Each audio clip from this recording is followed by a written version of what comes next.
In the sleepy town of Millville, the annual carnival was the highlight of the year. Families flocked to the grounds, eager for a night of laughter, games, and sugary treats. But this year, there was an addition to the carnival, a mysterious clown named Giggles. Giggles's tent was adorned with vibrant colors and eerie paintings of clowns with exaggerated smiles. Children were drawn to the tent, excited to see the new performer. Giggles was a master of his craft, making the audience laugh with his slapstick humor and impressive balloon animals. However, there was something unsettling about his eyes, which seemed to hide a deep, malevolent secret. One night, a group of teenagers dared each other to visit Giggles's tent after hours. As they entered, the air grew cold, and the laughter they had heard earlier turned into sinister echoes. The tent seemed larger inside, with corridors that twisted and turned in impossible directions. As they ventured deeper, they stumbled upon a room filled with old carnival memorabilia, rusty rides, faded posters, and cracked mirrors. In the center stood a giant jack-in-the-box. One of the teens, Alex, couldn't resist turning the handle. The haunting melody played, and with a final jarring note, the lid sprang open. Instead of a toy, Giggles emerged, but his face was no longer painted with the cheerful colors they remembered. His eyes were hollow, his grin grotesque. He moved with unnatural speed, and one by one, the teenagers disappeared into the shadows, their screams muffled by the tent's thick fabric. The next day, the carnival continued as if nothing had happened, but the teenagers were never seen again. Giggles performed as usual, his laughter louder, his eyes darker. The town moved on, but the legend of Giggles grew. It is said that if you visit the carnival and hear Giggles' laughter, you must leave immediately, or you too will become a part of his sinister show. The Ferris wheel at the Hillside Carnival was a marvel, towering above the other rides with its shimmering lights and gentle rotation. It was a favorite among visitors, offering a breathtaking view of the carnival below. But few knew the dark history behind its construction. Years ago, the carnival's founder, Victor Crane, had built the Ferris wheel as a tribute to his late wife, Eleanor. She had loved the view from above, where the world seemed peaceful and serene.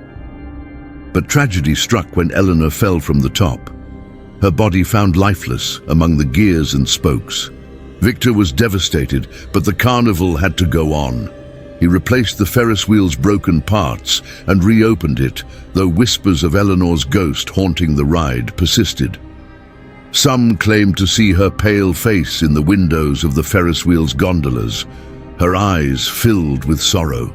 One fateful night, a young couple, Sarah and Jake, decided to take a ride on the Ferris wheel after hours, seeking a romantic moment. As they reached the top, the wheel suddenly stopped. The lights flickered, and the air grew thick with fog. The couple's excitement turned to fear as they heard soft sobbing echoing around them. Sarah peered out of the gondola, her eyes widening in terror, as she saw the ghostly figure of Eleanor climbing the Ferris wheel, her white dress billowing in the wind. Eleanor's mournful eyes locked onto Sarah's, and an overwhelming sadness washed over her. Jake tried to reassure Sarah, but his words were drowned out by a chilling wind.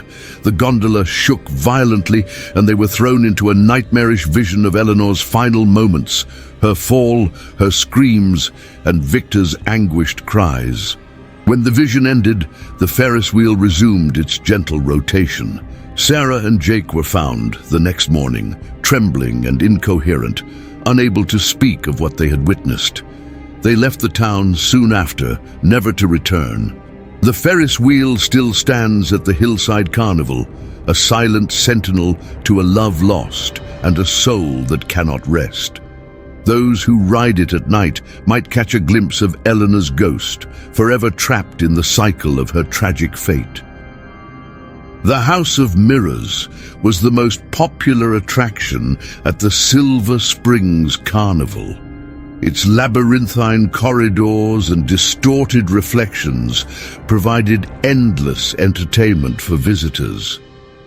But beneath the laughter and confusion lay a sinister presence. The mirrors were said to have been crafted by a reclusive artisan named Matthias Gray, who vanished under mysterious circumstances. Rumors spread that Matthias had poured his soul into the mirrors, trapping himself in a realm between reality and reflection. One evening, a young girl named Emily wandered into the House of Mirrors, captivated by the shimmering paths and curious reflections. She ventured deeper, mesmerized by the infinite versions of herself. Suddenly, the lights flickered and the air grew cold. Emily's reflections began to change, their faces twisting into grotesque smiles, eyes widening with malevolent glee. She turned to leave, but found the exit had disappeared. Panic set in as the reflections started to move independently, stepping out of the mirrors and surrounding her. Among them was Matthias Gray, his eyes hollow and his form ghostly. He reached out to Emily, whispering of the curse that bound him to the mirrors, a punishment for his hubris. Emily tried to run, but the mirrors closed in, trapping her in a maze of nightmares. Her parents, frantic with worry, alerted the carnival staff. They searched the House of Mirrors, but found no trace of Emily. The mirrors reflected only their own anxious faces, distorted and haunted. Days turned into weeks, and the carnival moved on, leaving the House of Mirrors untouched. Locals spoke of seeing a young girl's reflection in the mirrors, her eyes pleading for help. Those who dared to enter alone claimed to hear whispers and feel an icy touch on their skin. The House of Mirrors became a place of legend, a portal to a realm where the lost lingered, their souls forever bound to the twisted reflections. Visitors would approach with trepidation, hoping to catch a glimpse of Emily or Matthias, but knowing that once inside, they might never return. In the heart of Orlando, where laughter and joy typically filled the air, a sinister chill took over as the sun set on the eve of the annual carnival.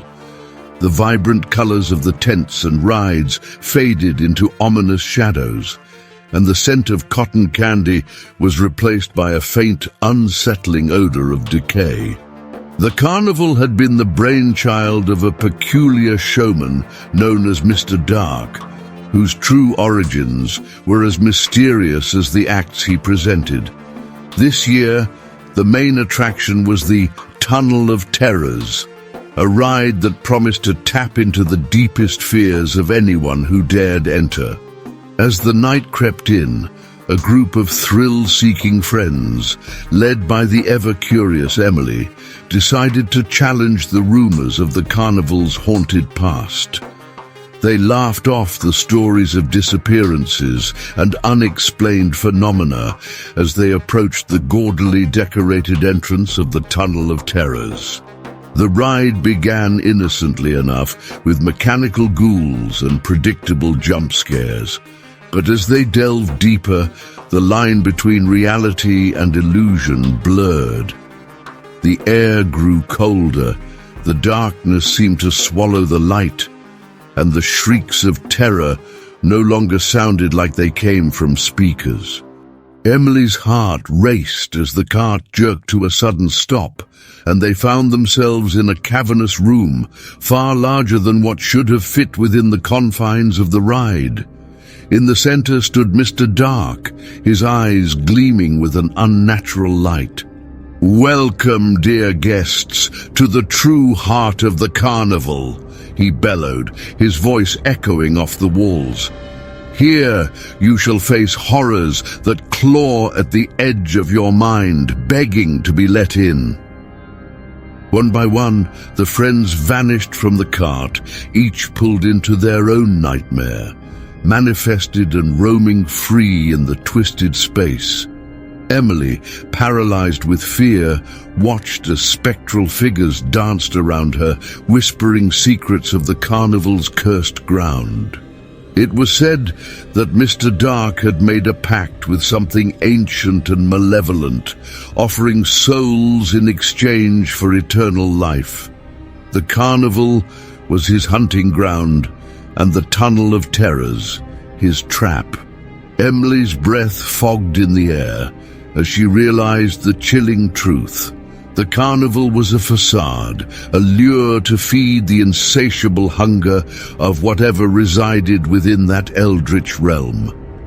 She closed her eyes, hoping it was all a dream, but the cold touch of unseen hands told her otherwise.